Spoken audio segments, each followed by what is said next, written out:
Today, we're diving into the legislative monster truck rally known as Trump's One Big Beautiful Bill. Love it or hate it, this bill is about to change how money moves in America. But what's actually inside it? Why do Republicans hail it as a triumph while Democrats call it a national disaster? And most importantly, how does it affect you? Let's break it down. The so-called One Big Beautiful Bill, recently passed by the Senate, clocks in at nearly 1,200 pages. It merges tax cuts, welfare program revisions, environmental rollbacks, and immigration policy shifts into one gigantic legislative package. Here are the highlights. First, massive tax cuts. The bill cuts federal corporate tax rates from 21% down to 15%, the lowest since World War II. It also reduces individual income tax rates for the top brackets and phases out certain deductions for middle-income earners. Second, Medicaid rollbacks. It cuts Medicaid funding by $350 billion over 10 years, shifting costs to states and restricting eligibility expansions under the Affordable Care Act. Third, welfare program restrictions. New work requirements for SNAP and TANF recipients will limit access for unemployed or underemployed individuals without dependents. Fourth, immigrant health care.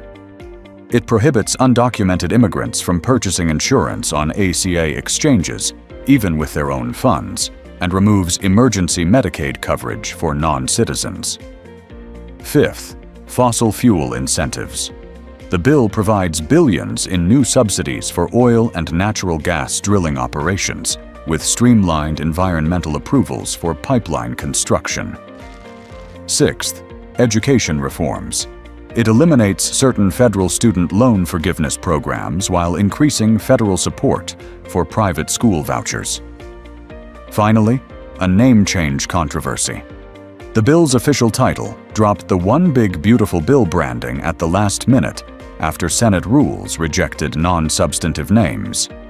Legally, it's now called the Comprehensive Tax and Welfare Reform Act of 2025. Now let's look at why Republicans favor the bill. First, economic growth through tax cuts. Republicans argue that slashing corporate taxes will incentivize investment, boost hiring, and increase wages across sectors. Second, states' rights and smaller federal government. By reducing Medicaid and welfare spending, the bill returns decision-making power to states, aligning with conservative principles of limited federal intervention. Third, energy independence. Fossil fuel incentives are pitched as a way to achieve true energy independence, reduce reliance on foreign oil, and lower domestic energy costs. Fourth, immigration enforcement.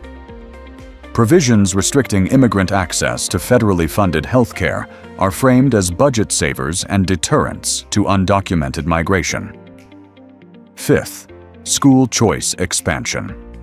By boosting private voucher funding, Republicans aim to expand educational opportunities beyond public schools. Now here's why Democrats oppose the bill. First, corporate welfare over people. Democrats argue that the bill prioritizes tax cuts for corporations and the wealthy at the expense of the working class and vulnerable populations. Second, Medicaid cuts hurt the poor. With a $350 billion reduction in Medicaid funding, millions of low-income Americans could lose coverage or face reduced benefits. Third, environmental rollbacks. The fossil fuel subsidies and pipeline fast tracks are seen as steps backward in climate change efforts, locking in emissions for decades. Fourth, anti-immigrant provisions. Blocking immigrants from purchasing their own insurance is viewed as punitive, potentially increasing uncompensated care burdens on hospitals. Fifth, undermining public education. Eliminating federal student loan forgiveness and pushing private vouchers, Democrats argue, will harm public education funding and worsen inequality. Now, how will this bill impact everyday Americans? Let's start with the positive impacts. higher corporate profits. For business owners and shareholders, tax savings could translate to higher returns and potential job creation in some sectors. Lower energy costs. Expanded oil and gas production may reduce energy prices at the pump and in household heating bills. School choice. Families using private vouchers may gain access to schools previously unaffordable to them. Now, the negative impacts. Reduced healthcare coverage. Medicaid cuts will leave millions facing higher medical bills or uninsured status, especially in states with budget constraints. Higher out-of-pocket expenses. Middle-income earners losing deductions may see their tax bills rise, despite nominal rate cuts for top brackets.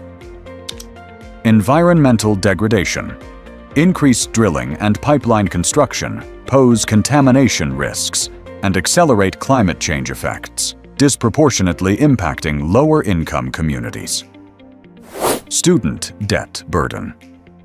The end of certain forgiveness programs will saddle graduates in public service or nonprofit sectors with unrelieved debt.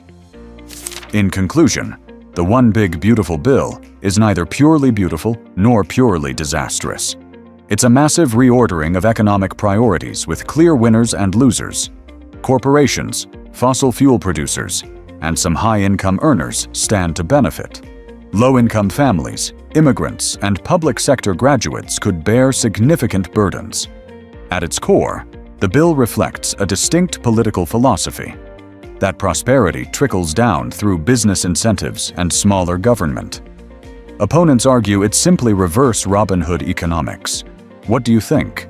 Does this bill put America on a path to prosperity, or does it deepen inequality?